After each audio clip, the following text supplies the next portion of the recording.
titres au cours de ce journal, nous parlerons de la cérémonie d'ouverture de la 5e édition des Anto Winners ce lundi 25 avril 2022 à l'hôtel de l'Excellence situé à l'ancienne Sobraga. La thématique choisie de cette année est Femmes d'Afrique, un apport indispensable à l'essor du continent. Nous parlerons aussi des infrastructures sportives installées au PK7 dans le 6e arrondissement de Libreville qui apporte une joie indescriptible chez les jeunes de ce quartier que nous écouterons dans ce journal. Et enfin, le rêve a été développé par Alphonse Guimba lors du 2e culte pascal à l'église du centre d'adoration Hermon.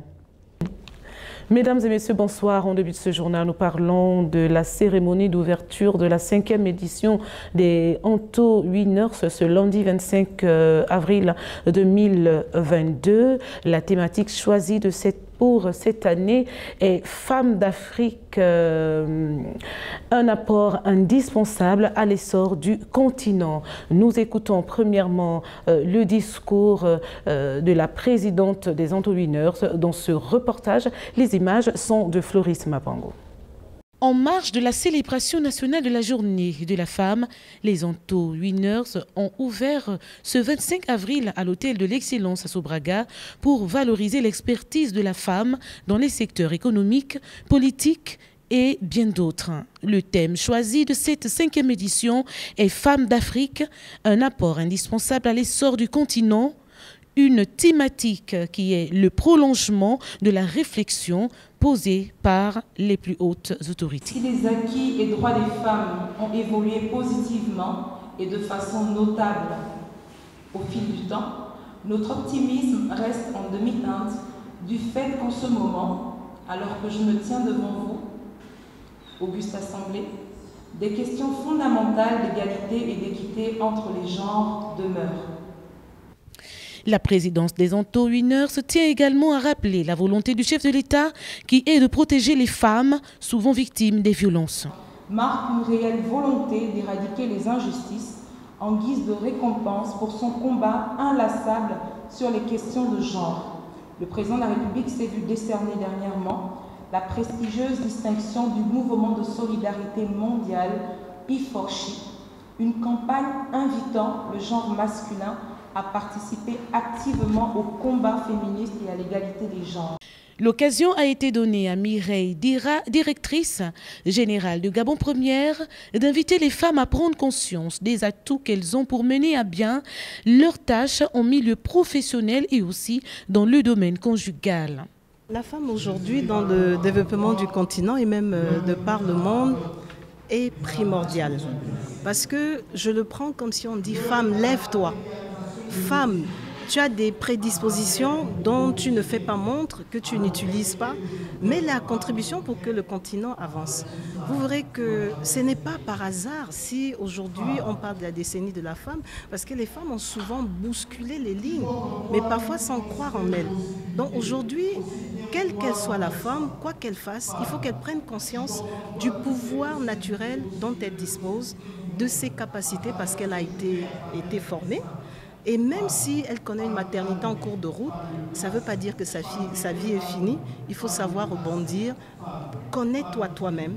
Représentant 49% de la population ayant des atouts, les femmes en Afrique démontrent leur capacité d'expertise dans tous les domaines. Nous laissons la place aux parrains de cet événement, donc de la 5e édition des Anto Winners, voilà, Gisela Mwanza, qui booste, on va dire, les jeunes et les femmes à entrer dans le monde de l'entrepreneuriat. Nous l'écoutons dans ce reportage, les images sont de Floris Mapango. La 5e édition Anto Winners vient une fois de plus mettre en valeur la potentialité de la femme africaine. Cette dernière qui est d'ailleurs boostée à entrer dans le monde de l'entrepreneuriat. Des encouragements par le parrain de cette rencontre. Je décide de cultiver l'oignon.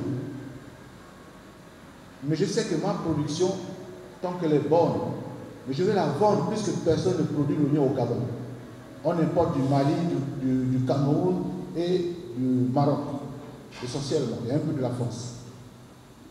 Donc, le secteur de l'agriculture, ne le prenez pas comme un secteur salissant.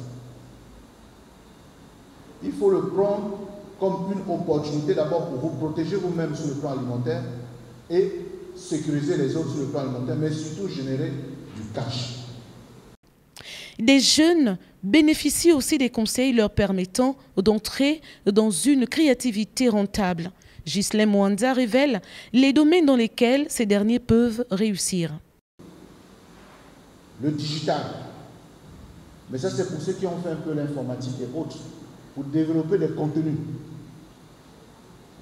Je connais un jeune homme qui a créé sa société de livraison à domicile. Lorsqu'il est venu nous voir pour cette société, il avait à peine sur lui 2 millions. Aujourd'hui, cette société, c'est elle qui livre les plats de KFC un peu partout. Aujourd'hui, il fait un chiffre d'affaires qui tourne autour de 25 millions chaque année. Mais il n'avait que 2 millions sur lui. Développer des contenus. Parce que je reste sur ces sujets-là par rapport à la fois vous êtes encore jeune, ce sont vos sujets d'actualité. Mais en même temps, ça ne nécessite pas beaucoup de capitaux. L'observation devrait être mise à profit pour réussir son affaire. Observez autour de vous les industriels qui s'installent. Vous avez les industriels miniers, vous avez des industriels dans le pétrole. Et il y a toujours de la sous-traitance qui peut correspondre à ce que vous pouvez faire. L'avantage de cette sous-traitance, c'est que généralement, vous ne faites pas assez d'efforts, mais vous gagnez des marges importantes. Mais l'idée est toujours, je gagne de l'argent pour que je puisse le réinvestir sur quelque chose de plus stable, de plus durable. Les exemples donnés par le parrain de la 5e édition Anto Winner devraient être appliqués par bon nombre de personnes, mais précisément les femmes. Pour la suite de ce journal, nous parlons de Marie-Christine Mbatutu, maire de la commune de Libreville, qui a présidé la cérémonie de clôture des travaux des commissions ad hoc entre l'administration municipale et les partenaires sociaux. Voilà le compte rendu dans ce reportage. Les images sont de Floris Mabango. Signature du protocole d'accord entre les partenaires sociaux et l'administration municipale. Après multiples revendications des partenaires sociaux, ils ont enfin trouvé du sourire. Une satisfaction due au regard favorable de l'édile de la commune de Libreville. Le 4e adjoint au maire, Edouard Nzengi, s'exprime en démontrant le bon climat qui a prévalu pendant ces travaux. Cette commission ad hoc s'est tenue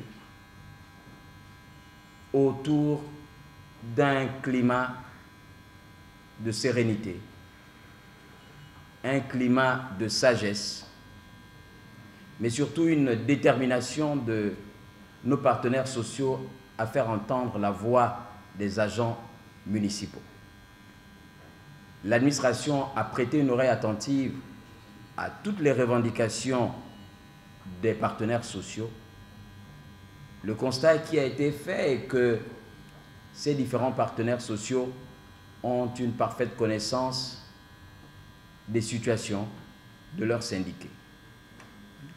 Madame le maire de la commune de Libreville, durant plus de 10 jours, partenaires sociaux et administration se sont attelés, selon vos instructions, à tout mettre en œuvre pour apaiser le climat social. Durant ces nombreux jours, il y a eu des points de désaccord, mais aussi des points d'accord. Et c'est sur la base de ces quelques points d'accord que l'administration, les partenaires sociaux et le présidium, composé des coprésidents, a convenu de la signature d'un protocole d'accord qui va nous conduire à une trêve sociale de 3 mois pour régler un certain nombre de situations selon un timing qui a été clairement défini d'un commun accord. L'occasion a été donnée au rapporteur de ce travail fructueux de publier la lecture du rapport sanctionnant les 10 travaux. Travaux en plénière. Les travaux en plénière ont porté sur 2 points, à savoir la situation des retraités 2019, 2020 et 2021. Après des échanges fructueux, les parties se sont accordées sur le mode de calcul des droits de la fin de carrière. La liquidation des derniers droits des retraités 2019 doit faire l'objet d'un règlement dans les meilleurs délais, tandis que pour 2020 et 2021, des contrats de suggestion assis sur la solde de base seront mis en place à titre transitoire. Les différentes signatures sur ce cahier de charges marquent l'acceptation des revendications qui ont été mises sur la table. Par ce sourire, les deux parties pourront désormais reprendre les activités dans un climat sain. Après la signature du protocole d'accord entre l'administration municipale et les partenaires sociaux, le maire de Libreville a exprimé sa joie suite au bon déroulement de ces assises. Nous l'écoutons d'ailleurs dans ce reportage. Les images sont de Floris Mapango. Des préavis de grève déposés d'une part par la Fédération libre des agents des collectivités locales du Gabon le 14 février 2022 et d'autre part le syndicat libre des agents de la mairie de Libreville en date du 28 février 2022 dans le cadre des travaux de clôture des commissions ad hoc entre l'administration municipale et les dits partenaires sociaux le jeudi 17 mars 2022. Christine Ntuntum s'est réjouie dans son mot de clôture de l'efficacité et du bon sens avec lesquels les deux parties se sont accordées. Je me réjouis de ce que la sagesse a prévalu durant ces assises. Aussi, pour les points sur lesquels vous vous êtes accordés, instruction est-elle donnée au secrétaire général de la mairie de Libreville de tout mettre en œuvre pour la matérialisation de ces actes souhaités. Pour les revendications sur lesquelles il n'y a pas eu d'entente, je réaffirme ici que le bureau du conseil municipal ne ménagera aucun effort pour trouver des pistes de solutions qui satisferont toutes les parties. L'édile de Libreville n'a pas manqué d'adresser ses vives félicitations à tous les délégués de cette réussite. À tous les commissaires, je présente mes vives félicitations pour le travail accompli et la trêve sociale conclue, tout en saluant l'idée de la mise en place d'un comité de suivi nécessaire à l'accomplissement du secrétariat général pour le traitement des dossiers. Ce, dans l'intérêt de l'agent municipal. Toutefois, il ne suffit pas seulement d'accepter tout ce qui a été dit lors de ce travail, mais de procéder à la concrétisation des revendications. Cette fois-ci, nous parlons des infrastructures sportives installées au PK7 dans le 6e arrondissement de la commune de Libreville qui apportent une grande joie chez les jeunes de cette zone. Ces derniers qui n'ont pas hésité de remercier l'édile du 6e arrondissement. Nous les écoutons dans ce reportage. Les images sont de Floris Mapango. Autrefois, les populations du PK7 étaient confrontées à l'insécurité. Aujourd'hui, la donne a changé avec ces infrastructures sportives telles que le football, le handball, le basketball, le volleyball. Ces différents sports ont totalement changé l'esprit de ces jeunes Gabonais. La joie est grande chez ces derniers. En ce moment, parce que on est pratiquement en activité. Si certains sont dans des bricoles, comme moi par exemple aujourd'hui, d'autres sont là-bas, ils se divertissent et puis bon, ça nous fait du bien quoi. Au moins, on n'est plus là pour traîner dans les bars tout le temps ou bien dans des balades inutiles, quoi. Là, on est quand même bien, on se maintient, quoi. Un peu ça. Là, ça va pour le moment. Pour le moment, ça va. Toutes les âmes perdues, on essaie de les récupérer. Donc, c'est un peu ça. Ah, pour moi, ça me touche vraiment vu qu'avant, on ne pouvait pas vraiment pratiquer le sport. Et maintenant qu'ici c'est ouvert, on peut venir beaucoup, comme vous voyez, il y a beaucoup des enfants. Ça nous permet de nous distraire, d'éviter de ne pas pratiquer du sport en fait. Ça nous permet aussi d'être en bonne santé. Il y a de plus en plus de jeunes. Le phénomène de l'insécurité semble avoir pris fin au PK7 avec la présence des plateaux multisports. Ces espaces de jeux sportifs, très sollicités par les jeunes, ont ralenti l'abus de se rendre dans les bars et autres coins dangereux, précisent ces jeunes. D'une part, c'est plus comme avant. C'est plus comme avant. Et déjà même, il y a plein de jeunes là qui marchaient souvent avec des grands qui les amenaient dans n'importe quoi. Mais quand on voit de jour en journée comme en après-midi, on les voit là aux aires de jeu. Ils ne sont plus souvent avec ces mêmes personnes-là et ça aussi c'est quand même un point positif par rapport à cela. L'ouverture des aires de jeu de cet endroit-là, il y a certains qui sont sortis du milieu négatif. Alors là, comme je suis à proximité, moi je vois qu'il y a quelque chose qui va déjà à 99%. Donc ça veut dire qu'on essaie de faire des efforts pour prendre les 10% qui nous restent pour qu'au moins le quartier puisse respirer en fait. La délinquance actuellement ça a changé. Les jeunes ne sont plus vraiment dans la délinquance, ils sont occupés à faire du sport. Avant c'était, voilà, il faut parler par-ci par-là et tout. Donc pour les jeunes, la délinquance était à la mode. Mais là aujourd'hui c'est l'ère de jeu, donc tous les soirs, nous tous on se rend au sport pour essayer un peu de travailler et tout. Au moins ça nous sommes occupés à faire quelque chose. L'opportunité leur a été donnée de remercier le maire du 6e arrondissement. Remercier le maire du 6e arrondissement. Parce que nous, on ne s'y attendait pas à voir un investissement pareil. Aujourd'hui, ça nous réjouit. Lorsqu'on a envie de se divertir, on va là-bas. Lorsqu'on a envie de faire peut-être un peu du footing, on va un peu là-bas. C'est un peu ça. Lui, nous sommes occupés dans le sport. Et vraiment, ça nous fait plaisir. À chaque fois, on se retrouve et tout. Pour faire du sport, vraiment, c'est vraiment super ce que le maire du 6e arrondissement a fait. Donc, nous remercions vraiment ceux qui ont construit ça pour nous. Une initiative louable par les autorités qui devraient penser à installer ces mêmes infrastructures sportives dans d'autres quartiers de la capitale gabonaise. En religion, cette fois-ci avec le 2e culte pascal célébré à l'église du centre d'adoration Hermon qui a emmené l'apôtre Alphonse Gimba à dévoiler les 2 dimensions du rêve. Nous l'écoutons dans ce reportage. Les images sont de Boris Mikolo. Dès le bas âge, ils sont plusieurs qui fantasment sur leur devenir. Certains ont pu réaliser le désir de leur cœur, d'autres malheureusement n'ont pas pu accomplir leur dessein, certainement par manque de conviction ou de moyens financiers. Mais au cours du culte du 2e dimanche de Pâques, l'apôtre Alphonse Gimba réactualise chez les fidèles l'envie d'exécuter leurs rêves. Dimension dans le rêve. Il y a ce que tu vois quand tu dors et il y a ce que tu vois quand tu es assis sur le banc de l'école en train d'étudier, quand tu es en train d'observer la société. Quelque chose monte en toi.